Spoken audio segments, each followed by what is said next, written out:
Chào các bạn nha. Hôm nay mình sẽ tháo mở một cái thiết bị kết nối nhiều máy tính và mạng LAN có 16 cổng kết nối, thương hiệu là D-Link. Model của thiết bị này là DES1016A, dùng nguồn điện AC 100 đến 240V, tần số dòng điện xoay chiều là 50 đến 60 Hz, 0.07A. Bây giờ mình sẽ xem bên trong có những linh kiện gì nha.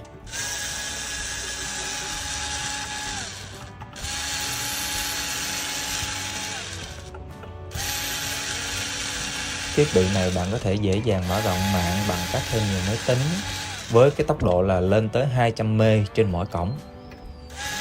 Thiết bị sử dụng cổng 10/100M tự động cảm biến.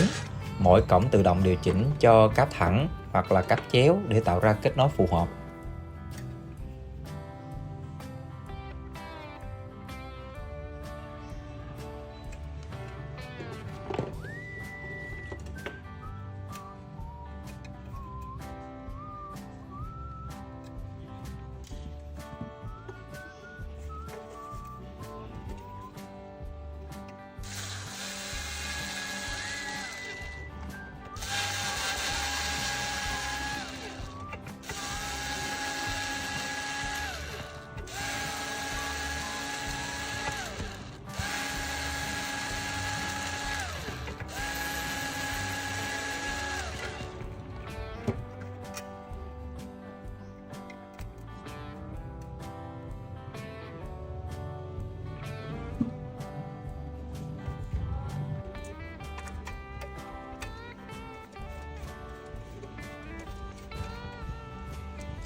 Trước mắt ta thấy có hai cái bo mạch.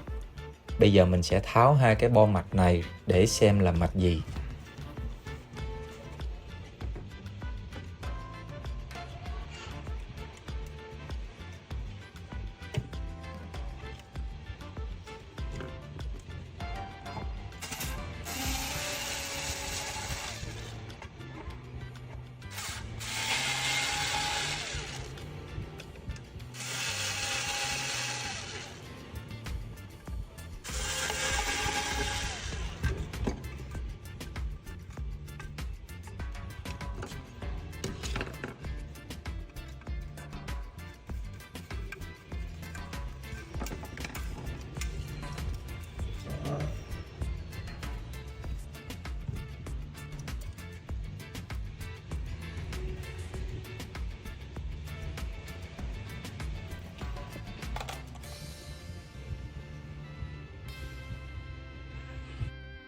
Đây là bo mạch chuyển mạch cho 16 cổng, bao gồm chip xử lý trung tâm. Con chip vuông màu đen lớn ở giữa bo mạch này là bộ não của thiết bị.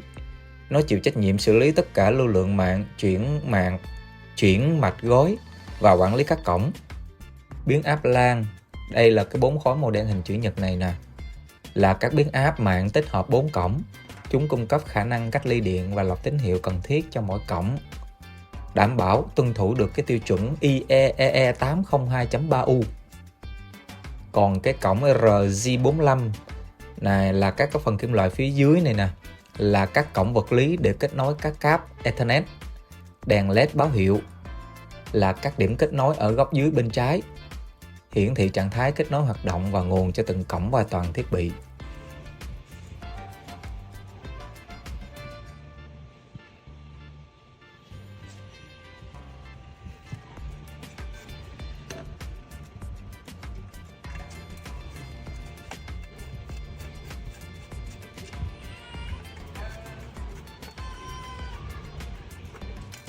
Tổng thể thì hai cái bo mặt này đều còn rất là tốt vì hiện trạng cái thiết bị này mình đang sử dụng bình thường.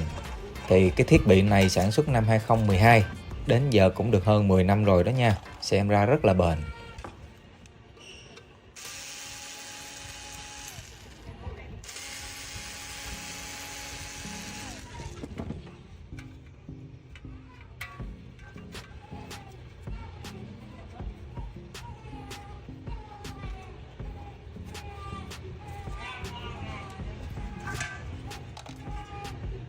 Đây là cái bo mạch nguồn xung có chức năng chuyển đổi điện áp xoay chiều AC từ lưới điện sang điện áp một chiều DC ổn định để cung cấp năng lượng cho thiết bị hoạt động. Cái tính năng chính của cái bo mạch đầu vào này là đa giải điện áp, hỗ trợ giải điện áp đầu vào rộng từ 100 đến 240V AC ở tần số 50 đến 60 Hz, cho phép sử dụng ở hầu hết các quốc gia mà không cần phải dùng tới bộ chuyển đổi điện áp. Đây là cái bo mạch nguồn xung nên có hiệu suất cao hơn so với nguồn tuyến tính truyền thống ít tỏa nhiệt hơn. Rồi, cảm ơn các bạn, đừng quên đăng ký kênh và chia sẻ suy nghĩ của bạn trong phần bình luận, mình rất mong nhận được phản hồi từ các bạn. Cảm ơn các bạn đã xem.